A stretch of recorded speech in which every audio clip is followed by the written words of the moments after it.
Bismillahirrahmanirrahim. Alhamdulillahirabbil alamin.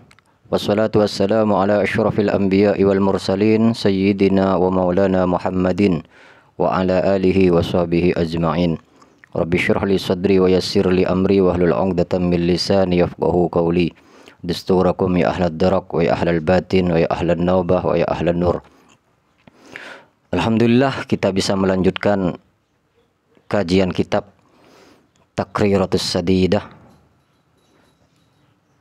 yang alhamdulillah pada kesempatan kali ini kita akan membahas tentang masalah al-ahkamus syar'iyyatu, yaitu hukum-hukum syariat, undang-undang, peraturan yang diterapkan oleh syariat. Namun sebelumnya alangkah baiknya kita juga mengkaji tentang sumber hukum syariat itu sendiri, yang juga disebut sumber hukum Islam. Itu menggalinya itu dari mana saja dan bagaimana cara istimbatul ahkam, cara-cara menetapkan sebuah hukum. Itu ada dalam kajian sumber-sumber hukum Islam. Sumber hukum Islam yaitu ada 3: Al-Quran, Al-Hadis, kemudian ijtihad. Ijtihad ini bisa ijma ulama dan juga qiyas.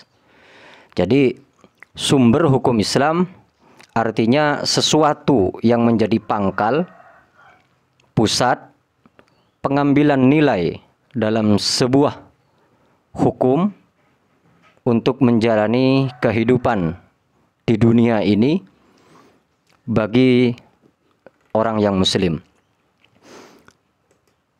Sumber hukum Islam yang pertama yaitu bersumber dari Al-Quran.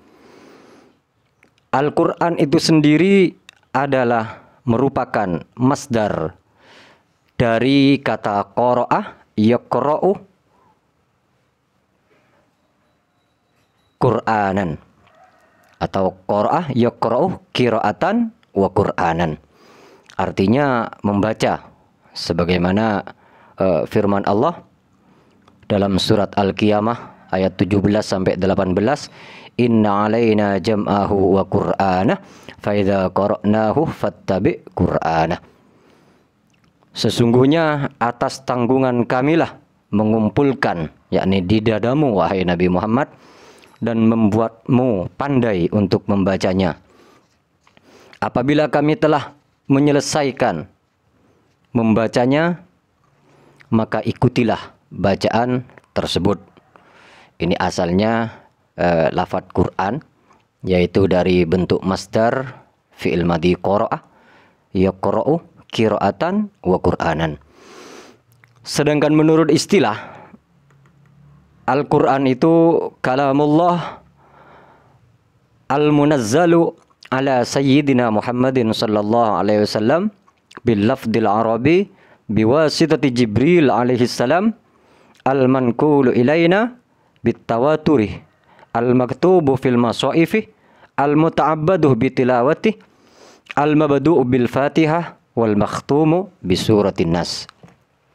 Jadi yang dinamakan Al-Quran itu adalah kalamullah, firman Allah subhanahu wa ta'ala yang diturunkan kepada Nabi Muhammad sallallahu alaihi wasallam bil lafdil arabi, dengan memakai lafad-lafad atau bahasa Arab, biwasitati Jibril, dengan perantara melalui malaikat Jibril sebagai penyampai wahyu, al-manqulu ilaina bitawatur, yang nyampe kepada kita yaitu dengan mutawatir, yaitu dengan urut runtut dan tidak ada keraguan sama sekali.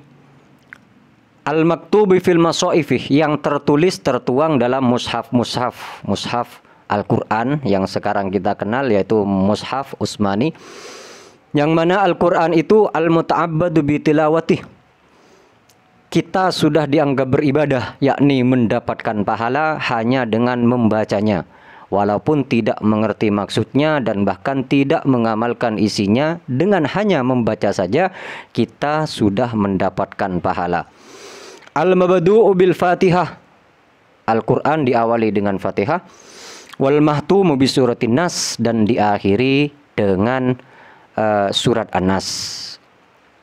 Permulaan Al-Quran ini bersamaan dengan dinobatkannya Nabi Muhammad SAW sebagai Rasul atau utusan Allah pada usia beliau 40 tahun. Dikala itu Nabi Muhammad berkhulwat, beribadah menyendiri di Gua Hira, yaitu pada malam Senin tanggal 17 Ramadan atau 6 Agustus tahun 610 Masehi, dan peristiwa ini dinamakan malam Lailatul Qadar, sesuai firman-Nya, Syahrul Ramadan alladzi unzila fihil Qur'an, yaitu bulan Ramadan adalah bulan yang dimana di dalamnya diturunkan Al-Quran, yakni bertepatan pada malam Senin tanggal 17 Ramadan. Ayat pertama yang diturunkan yaitu surat Al-Alaq atau Iqra, ayat 1 sampai 15. Kemudian surah-surah lain setelahnya yaitu surat Al-Mudassir, Al-Muzammil, Al-Fatihah, surat Nun. Kemudian surat Al-Alaq itu secara sedikit-sedikit, sepenggal-sepenggal, seayat-seayat, seayat, 2 ayat, 3 ayat, dan seterusnya. Tidak utuh langsung satu surat. Kecuali surat Ikhlas. Ini langsung diturunkan secara langsung, satu surat. Bismillahirrahmanirrahim. Qul huwallahu ahad, Allahus samad, lam yalid wa lam yulad wa lam yakul lahu kufuwan ahad. Ini diturunkan sekaligus kepada Rasulullah. Turunnya Al-Quran berupa wahyu melalui malaikat Jibril, yaitu paling banyak diturunkan di siang hari. Dan Al-Quran yang diturunkan pada malam hari yaitu surat Maryam, ya, surat Maryam, dan yang lainnya itu banyak diturunkan pada siang hari. Dan semua Al-Quran diturunkan kepada Nabi sedang Nabi dalam keadaan yaqadhah, jadi bukan dalam mimpi, dalam keadaan sadar. Turunnya Al-Quran yaitu secara berangsur-angsur, tidak sekaligus, karena sesuai dengan kebutuhan manusia. Terjadi sebuah masalah, maka turun Al-Quran. Terjadi sebuah pertanyaan, sebuah kejadian, maka turun Al-Quran. Itu lebih membekas, lebih tertanam, lebih memahamkan kepada umat Islam pada waktu itu. Kenapa surat itu tidak berurutan?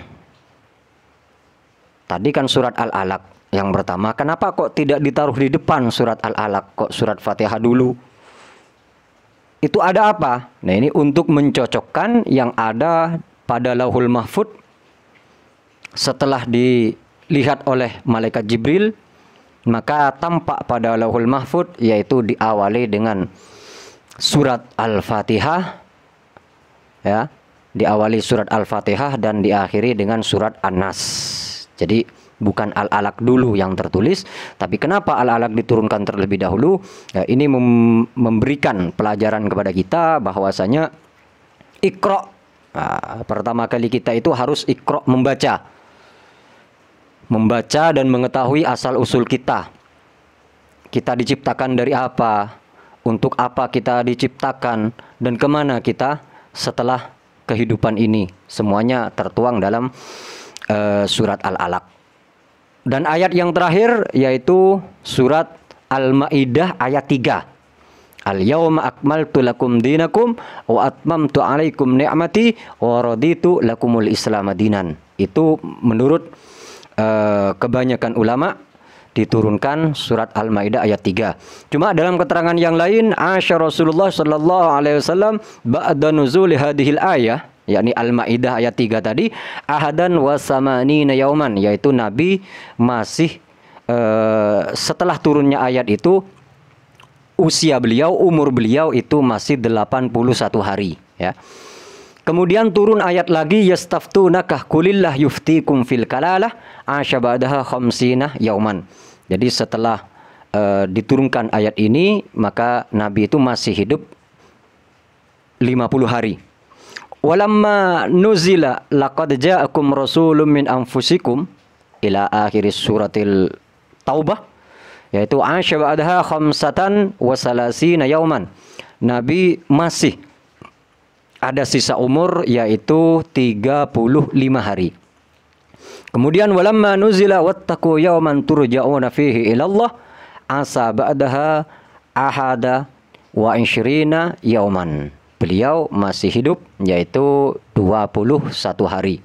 Jadi menurut sebagian ulama, hadhil ayah akhiru ma nuzila minal Qur'an, yaitu wattaqu yawman turja'una fihi ila Allah, karena usia Nabi setelah itu 21 hari. Al-Quran diturunkan dalam 2 periode, yaitu periode Mekah dan periode Madinah.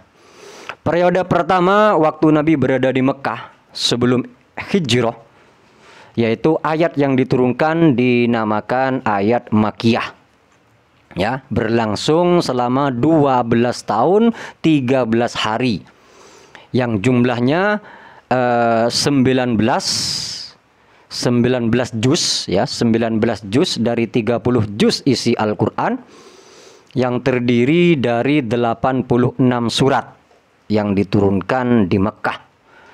Sedangkan periode selanjutnya yaitu surat Al-Quran, ayat Al-Quran diturunkan di Madinah, yaitu setelah Nabi hijrah.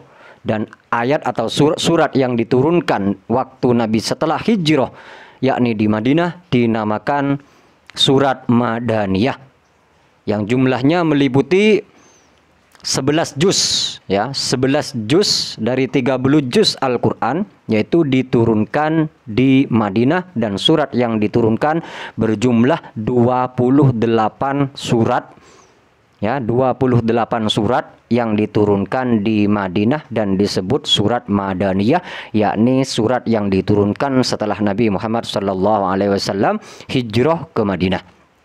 Jadi lebih banyak di Mekah, ya, yaitu 19 juz dan 86 surat, dan kebanyakan suratnya itu pendek-pendek. Sedangkan 11 juz itu diturunkan setelah Nabi hijrah, yakni di Madinah, sebanyak 28 surat. Dan jumlah surat dalam Al-Quran itu 114 surat, ya, 114 surat. Adapun data statistik dalam Al-Quran, menurut kitab tafsir ini Ibnu Katsir, kitab tafsir Ibnu Katsir, juz 1 halaman 98, jumlah ayat dalam Al-Quran itu berada 6.000 ayat lebih. Jadi 6.000 ayat lebih. Mengenai lebihnya, ini terdapat beberapa pendapat ulama. Jadi kalau yang 6.000 itu sudah kesepakatan bahwasanya Al-Quran itu jumlahnya 6.000 ayat lebih. Adapun lebihnya, ini terdapat perbedaan antara ulama. Ada yang mengatakan 6.204 ayat. Jadi lebihnya yang 204 ini diperselisihkan. Ada yang mengatakan 6.014 ayat. Ada yang mengatakan 6.219 ayat. Ada yang mengatakan 6.225 ayat. Ada yang mengatakan 6.026 ayat. Ada yang mengatakan 6.200 ayat. Ada yang mengatakan 6.336 ayat. Dan ada yang mengatakan 6.666 ayat. Jadi banyak kalangan ulama itu berbeda, ya, di dalam menghitung jumlah ayat yang terdapat di dalam Al-Quran. Pokoknya yang tidak ada perbedaan yaitu 6.000 ayat lebih.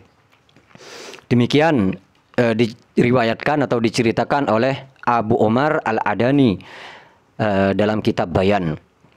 Kalimat dalam Al-Quran menurut Al-Fadl bin Syadan yaitu berjumlah 77.439 kalimat. Jadi kalimat dalam Al-Quran menurut Al-Fadl bin Syadan yaitu 77.439 kalimat. Kemudian jumlah huruf dalam Al-Quran, hurufnya menurut Abdullah Ibnu Katsir yang ngarang kitab Ibnu Katsir ini adalah 321.180 huruf. 321.180 huruf.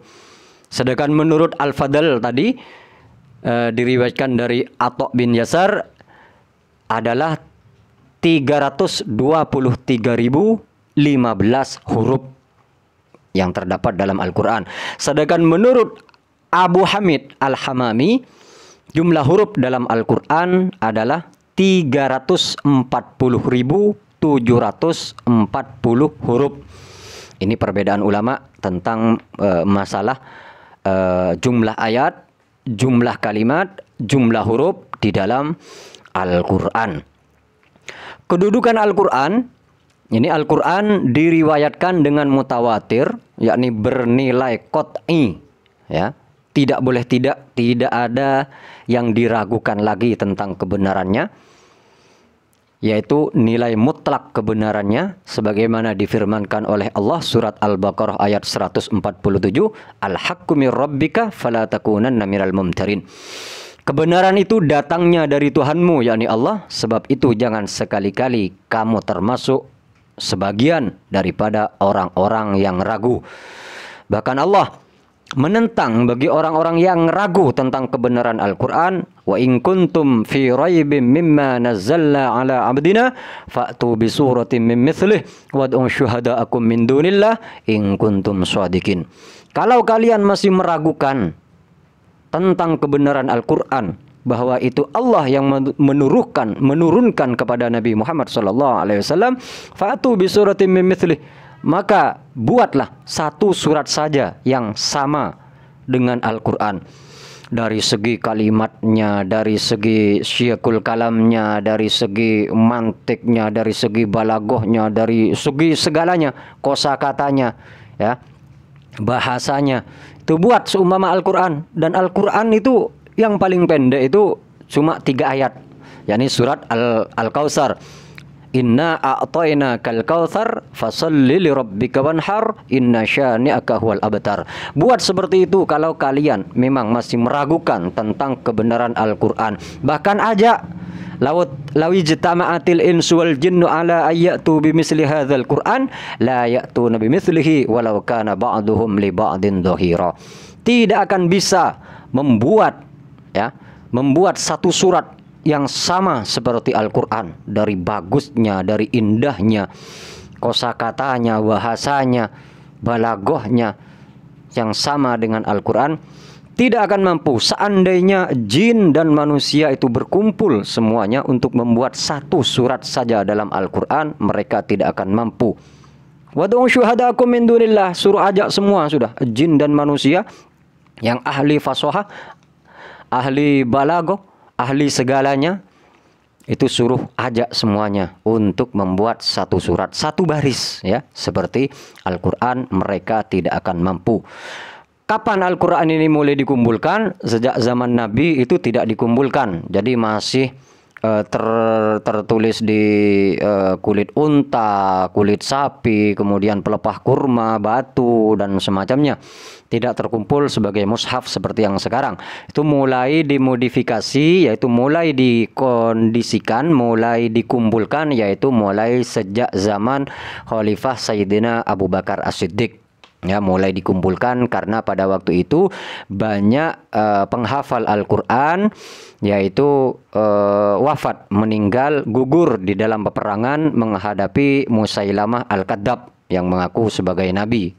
Itu banyak penghafal Quran hingga dikhawatirkan hilang, ya, hingga dikhawatirkan tidak sampai berketerusan nanti ke generasi berikutnya apabila tidak dituliskan, dan dikhawatirkan juga banyak khilaf, perbedaan antara bacaan, kalimat, susunan, urutan, semuanya dikhawatirkan kocar-kacir. Maka pada waktu Khalifah Sayyidina Sayyidina Abu Bakar ini menjabat sebagai khalifah, beliau kumpulkan itu Al-Quran. Selanjutnya diteruskan pada masa Khalifah Sayyidina Utsman ibn Affan, ya. Itu baru sudah dimushafkan atau dibukukan seperti sampai sekarang ini. Makanya Al-Quran ini dinamakan Mushaf Utsmani, ya. Cara penulisannya, harokatnya, titiknya dan semacamnya, itu sudah disepakati oleh Qiraatus Sab'ah pada waktu itu. Disepakati oleh para ulama, para sahabat yang masih hidup pada waktu itu. Dan dibuatlah sebuah mushaf Al-Quran yang disebut Mushaf Utsmani. Al-Quran akan terjaga kemurniannya sampai hari kiamat. Sebagaimana firman Allah, Inna nahnu nazzalna dzikra wa inna lahu lahafidun. Kami yang menurunkan zikir, yakni Al-Quran, dan kami sendiri yang akan menjaganya. Kemudian Al-Quran ini, Inna anzalna ilaikal kitaba bil haqqi litahkuma bainan nasi bima arakallahu wa la takun lil khainina khasima. Allah Subhanahu wa taala menurunkan Al-Quran ini dengan sebenar-benarnya, tujuannya untuk menghukumi, memberikan hukum kepada manusia tentang apa-apa yang telah diwajibkan bagi mereka, yang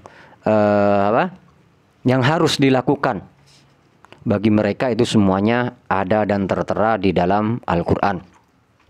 Al-Quran sendiri mempunyai beberapa nama, yaitu sebagai pembeda di antara yang benar dan yang salah. Al-Quran disebut Al-Furqan.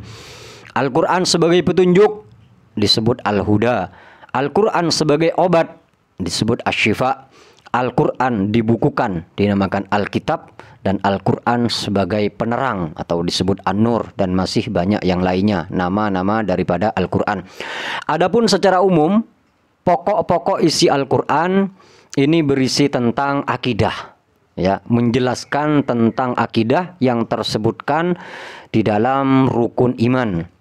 Iman kepada Allah, kepada Rasul Allah, kepada malaikat Allah, kitab-kitab Allah, iman kepada hari akhir, iman kepada qada dan qadar, takdir, ya.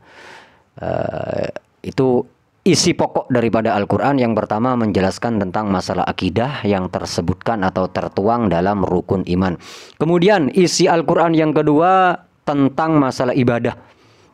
Dan ini secara umum tersebutkan dalam rukun Islam. Adanya an-nutqu bisyahadatain, membaca 2 kalimat syahadat, kemudian mengerjakan sholat, membayar zakat, berpuasa di bulan Ramadan, dan haji bagi yang mampu, serta yang lainnya. Itu tertuang kebanyakan. Nah, secara umum garis besarnya ada dalam rukun Islam. Kemudian Al-Quran juga menjelaskan tentang masalah syariat-syariat yang berkenaan dengan hukum halal, haram, termasuk sunnah, termasuk makruh, juga semuanya tertuang di sana tentang penjelasannya. Kemudian Al-Quran juga menjelaskan tentang masalah akhlak kepada Allah, hablum minallah, akhlak kepada sesama manusia atau alam sekitar, hablum minan nas, semuanya dijelaskan di dalam Al-Quran. Dan Al-Quran juga berisi tentang masalah kisah-kisah, menceritakan tentang keadaan Bani Israel, tentang kaumnya Nabi Nuh, kaumnya Nabi Hud, kaumnya Nabi Soleh, Nabi Ibrahim, dan semacamnya. Tujuannya sebagai pelajaran atau ibrah untuk bisa diambil hikmahnya. Itu Al-Quran. Dan Al-Quran ini habbu ibadallah ilallah qiraatul Quran. Yang paling dicintai oleh Allah dari hamba-hambanya adalah membaca Al-Quran. Otomatis membaca dengan susunan yang benar, makharijul hurufnya, tajwidnya, panjang pendeknya yang sesuai tuntunan, ya, ilmu tajwid. Kemudian juga mengerti arti dan maksudnya dan mengamalkan isinya. Karena dikatakan rubba muqri'il Qur'an wal Qur'anu yal'anuhu, banyak sekali orang yang membaca Al-Quran tapi bahkan Al-Quran melaknat kepada orang tersebut, yaitu karena mungkin tidak diamalkan daripada isi atau maksudul a'dham daripada diturunkannya Al-Quran. Kemudian Sayyidina Utsman ibn Affan beliau mengatakan, "Lau tahurat qulubuna lama syabi'at min qiraatil Qur'an." Seandainya hati kita itu bersih, suci, bening, maka kita tidak akan kenyang-kenyang daripada membaca Al-Quran. Akan haus terus, akan lapar terus kita daripada membaca Al-Quran. Tinggal kita introspeksi diri, apakah kita termasuk dalam kategori orang yang hatinya bersih dan terus-menerus ingin membaca Al-Quran, ataukah sebaliknya. Yang kedua, hukum Islam adalah al-hadis atau disebut as-sunnah. Hadis di sini mempunyai pengertian ma'udifah ilan Nabi sallallahu alaihi wasallam qaulan au fi'lan au takriran. Jadi hadis ini menurut definisi secara terminologi atau secara lugat, yaitu berarti segala sesuatu yang dikatakan atau akwal, segala sesuatu yang diperbuat atau ahwal, dan segala sesuatu yang ditetapkan atau takrir daripada Nabi Muhammad SAW. Definisi terminologi atau apa namanya, istilah, secara istilahnya. Kalau secara lugat tadi bermakna bisa makna apa, adat istiadat yang as-sunnah. Jadi kedudukan sumber hukum Islam yang kedua adalah al-hadis atau as-sunnah. Hadis ini kedudukannya sebagai penjelas daripada Al-Quran, sebagaimana Allah berfirman, "Wa ma atakumur rasul fahuduhu wa ma naha ankum fantahu wa ma nahakum anhu fantahu." Apa yang diberikan atau datang daripada Rasulullah maka terimalah, dan apa yang dilarang oleh Rasulullah maka tinggalkanlah. Ya. Dan pada hakikatnya sebetulnya hadis itu adalah wahyu dari Allah, bukan murni dari Rasulullah, tapi lewat Rasulullah melalui perbuatan atau perkataan beliau. Karena dalam Al-Quran surat An-Najm ayat 3-4 disebutkan, "Wa ma yantiqu 'anil hawa in huwa illa wahyun yuha." Dan tiadalah yang diucapkan oleh Rasulullah itu menurut kemauan hawa nafsunya sendiri. Ucapan itu tiada lain, hanyalah wahyu daripada Allah Subhanahu wa ta'ala. Makanya Nabi pernah bersabda, "Uktubu anni fawalladzi nafsi biyadih ma kharaja min fami illal haq." Silahkan tulis apa-apa yang datang dariku, kata Rasulullah, maka demi Allah yang jiwaku ada dalam genggamannya, ma kharaja min fami illal haq, tidaklah keluar dari mulutku, kata Rasulullah, kecuali itu adalah perkara yang hak atau yang benar. Tuh. Jadi hadis kedudukan yang kedua dari sumber hukum Islam itu adalah hadis. Fungsi hadis terhadap Al-Quran, ya, sebagai hukum, sumber hukum Islam yang kedua, yaitu yang pertama, fungsi hadis ini menjelaskan tentang ayat-ayat Al-Quran, yaitu sebagai penjelas ayat Al-Quran yang masih bersifat global. Contohnya tentang tata cara sholat. Dalam Al-Quran disebutkan aqimus sholah, tegakkan sholat, tunaikan sholat, laksanakan sholat. Tata caranya tidak dijelaskan. Bagaimana itu niatnya, takbiratul ihramnya, berdirinya, kemudian fatihahnya, ruku, sujud, semuanya tidak dijelaskan. Jadi hanya disebutkan secara global. Adapun tata caranya, maka ini disebutkan di dalam hadis sebagaimana sabda Nabi, "Shollu kama ra'aitumuni usolli." Salatlah kalian sebagaimana kalian melihat aku salat. Jadi secara detailnya, cara sholat seperti apa, syaratnya bagaimana, rukunnya seperti apa, dan sunnah-sunnahnya serta waktunya, itu yang membatalkannya semuanya dijelaskan oleh hadis Nabi Muhammad SAW. Yang kedua, hadis itu sebagai taksis terhadap Al-Quran yang masih umum. Terkadang dalam Al-Quran cara penyebutannya itu masih umum. Sebagaimana ada ayat hurrimat alaikumul maitatu waddam. Diharamkan bagi kalian itu maitah, bangkai. Berarti secara umum semua bangkai haram. Waddama, dan darah. Disebutkan secara umum sama Allah, berarti semua darah itu haram. Tapi dalam hadis ada tahsis, ada pengecualian. Makanya Nabi mengatakan uhillat lana maitatani wadamani. Dihalalkan bagi kami dua macam bangkai dan dua macam darah. Fa ammal maitatu fal hut wal jarad. Maitah, bangkai itu halal. Yang dinamakan bangkai ini hewan yang mati tanpa disembelih dengan sembelihan syar'i, yakni memutus tenggorokan, jalannya makanan dan jalannya nafas itu harus terputus. Itu namanya dhabuh syar'i, penyembelihan secara sesuai syariat. Adapun penyembelihan atau hewan mati tanpa disembelih secara sembelihan syar'i dengan syarat-syaratnya, maka itu dinamakan maitah atau bangkai.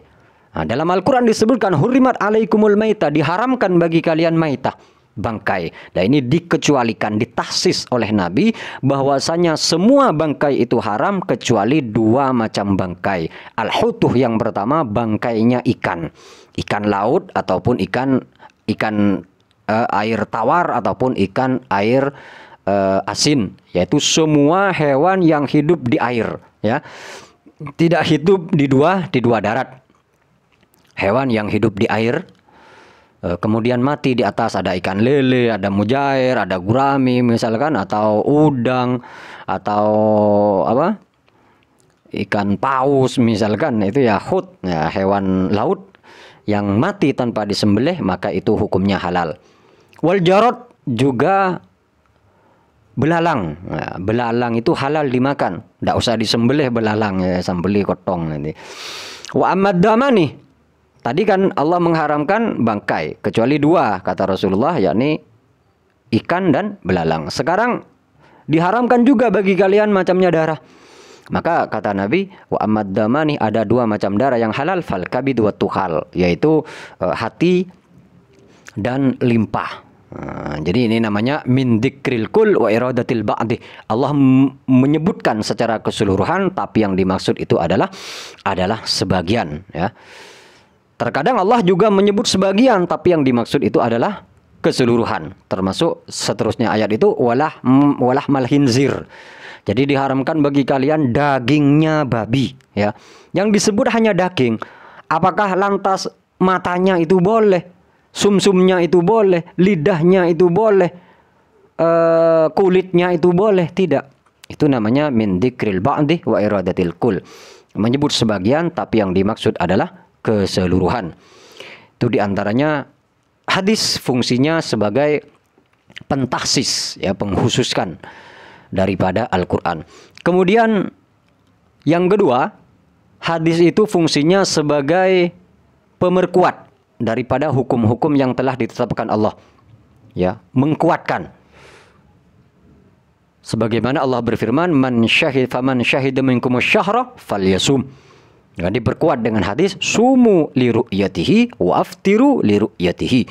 Berpuasalah kalian karena melihat hilal bulan Ramadan, wa aftiru li ru'yatihi, dan janganlah kalian berpuasa juga karena melihat hilal pada tanggal 1 bulan Syawal.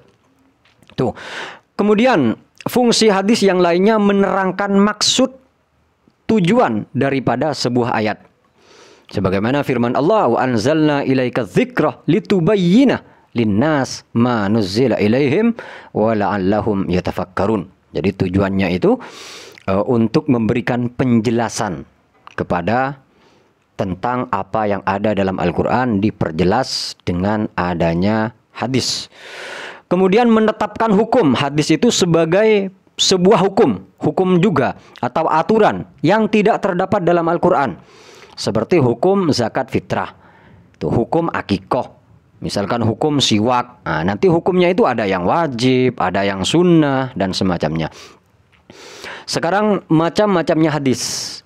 Hadis itu berdasarkan kualitasnya hadis itu secara umum dibagi menjadi dua tingkatan.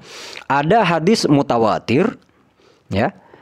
ada hadis mutawatir, ada hadis ahad.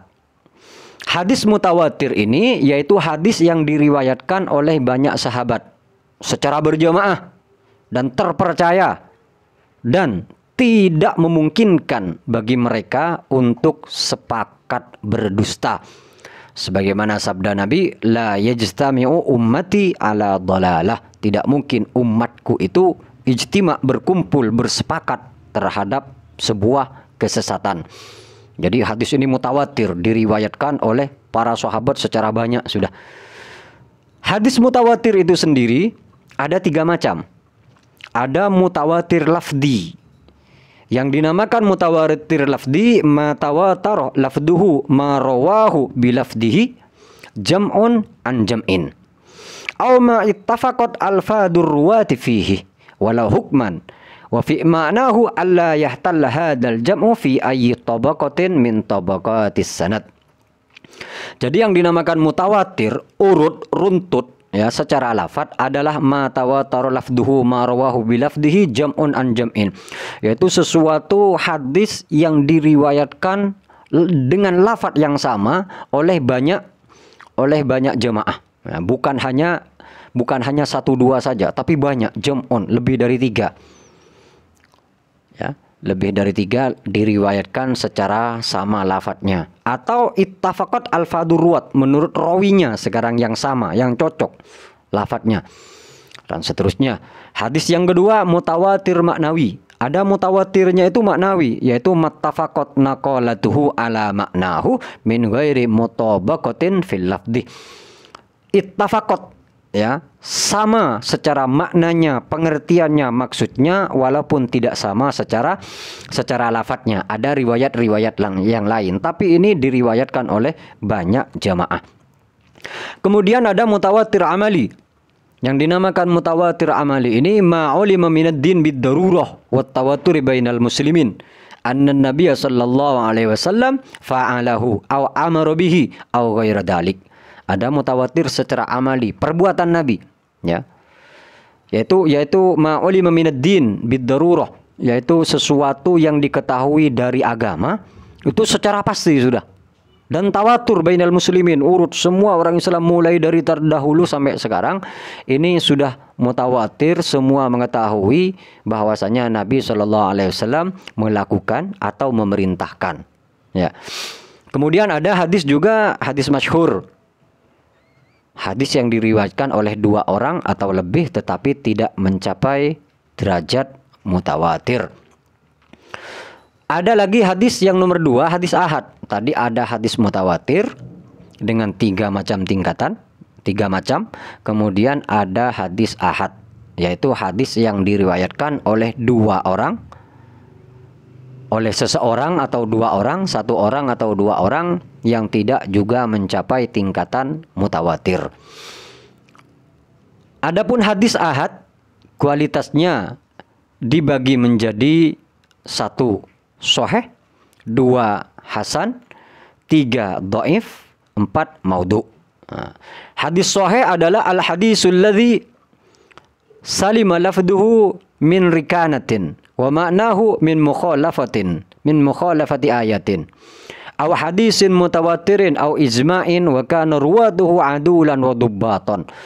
Jadi yang dinamakan hadis sahih adalah hadis yang diriwayatkan oleh orang yang adil, lafadznya itu selamat dari cacat, ya. Kemudian yang meriwayatkan itu orang kuat hafalannya, tajam penelitiannya, dan sanadnya bersambung sehingga tidak ada cacat sama sekali di dalam hadis tersebut. Itu dinamakan hadis sahih. Yang kedua hadis hasan, yaitu hadis yang diriwayatkan oleh orang yang adil. Kullu hadisin yurwa la yakunu fi isnadihi man yuttahamu bil kadhib wa la yakunul hadisu syadan wa yurwa min ghairi wajhin wa hasun isnadu min ghairi wajhi dzalik wa hasuna isnadu. Hadis hasan ini hadis yang diriwayatkan oleh orang yang adil, ya, tetapi kurang kuat hafalannya dan sanadnya bersambung, tidak cacat, tidak bertentangan dengan hadis yang lebih tinggi kualitasnya. Tidak syad juga, itu dikatakan hadis hasan di bawah sedikit hadis sahih.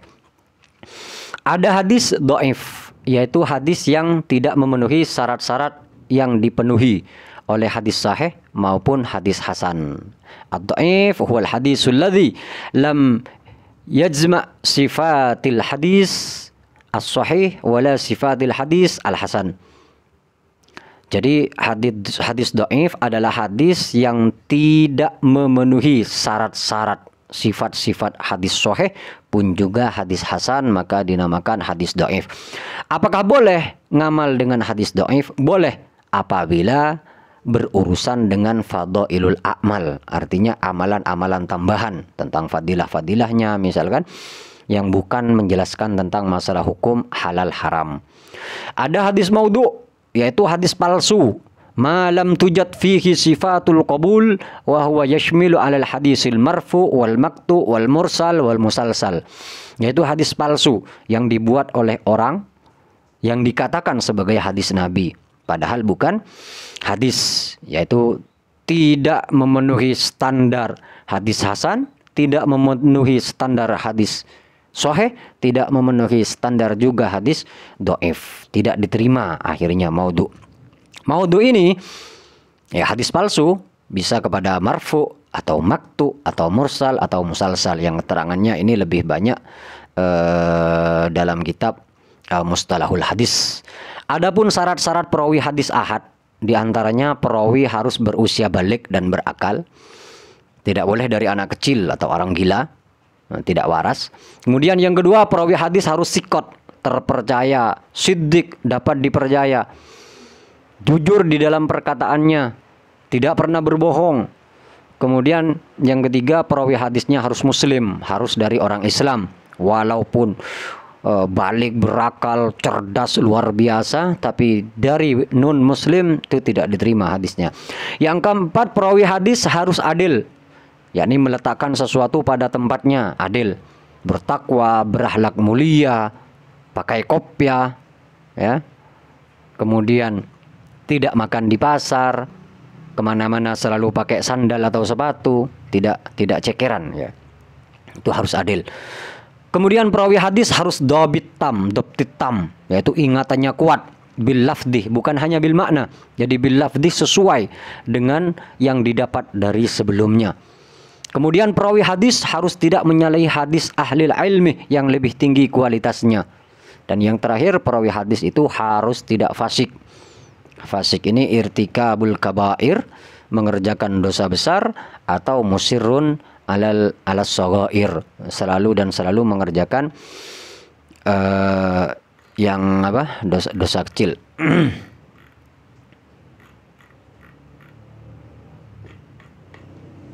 Wallahu a'lamu bishawab. Insyaallah kita lanjutkan di pertemuan selanjutnya tentang masalah ijtihad, qiyas, dan pembahasan serta pembagiannya masing-masing. Wallahu a'lam bishawab.